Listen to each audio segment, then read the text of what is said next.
ህይወታችን ውስጥ ትልቁን ስፍራ የሚይዘውና ሰውን ወይ ሊያድን ወይ ሊያጠፋ የሚችለው ሚስጥራዊ ነገር ምን እንደሆነ ያውቃሉ? ቃላት ናቸው። ብዙዎቻችን ከሰውነታችን የሚወጡ ቃላት ዝም ብለው በአየር ላይ የሚበተኑና የሚጠፉ ይመስለናል። ነገር ግን እውነታው ሌላ ነው። ቃላት ዝም ብለው ድምጾች አይደሉም። በሰው ልቦና ላይ የሚተከሉ መቼም ቢሆን በቀላሉ የማይነቀሉ ዘሮች ናቸው። በሳይኮሎጂ ጥናት መሰረት የአንጎላችን ክፍል መጥፎ ቃላትንና ትችቶችን የሚቀበልበት መንገድ አካላዊ ህመም ሲሰማ ከሚቀበልበት መንገድ ጋር አንድ አይነት ነው። ይህም ማለት ለአንድ ሰው የምትወረወረው ክፉ ቃል ልክ በቢላ እንደመውጋት ያህል ልቡን ያቆስለዋል ማለት ነው። የበለጠ የሚገርመው ነገር አእምሯችን አንድ መጥፎ ቃል ረስተው ወደ መደበኛ ደስተኛ ስሜት ለመመለስ ቢያንስ 5 መልካምና አበረታሽ ቃላትን በምላሽ መስማት ይኖርበታል። ይህ የሚያሳየው ክፉ ቃል ልብ ውስጥ ምን ያህል ሰርገው እንደሚገቡና በቀላሉ እንደሚያጠፉ ነው። ባለማወቅ ወይም በንዴት የምናናገረው አንድ ትንሽ ቃል የአንድን ሰው ሙሉ የህይወት ተስፋ ሊያጨልም፣ በራስ ላይ ያለውን እምነት ሊያጠፋ ይችላል።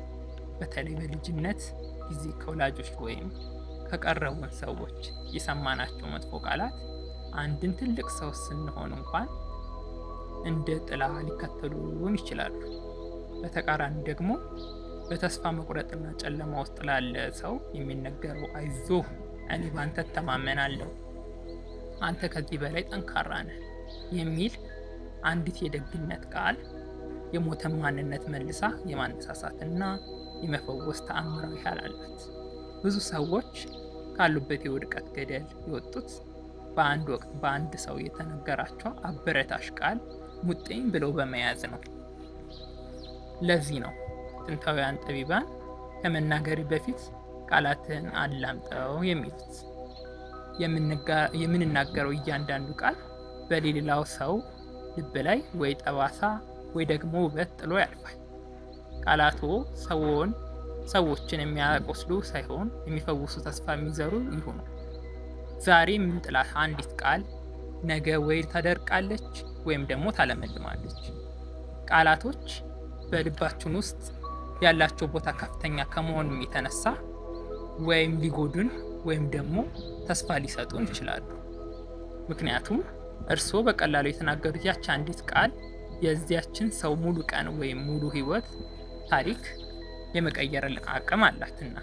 ለመሆኑ እርስዎ በቃላት ሰዎችን እየገነቡ ነው ወይስ እያፈረሱ?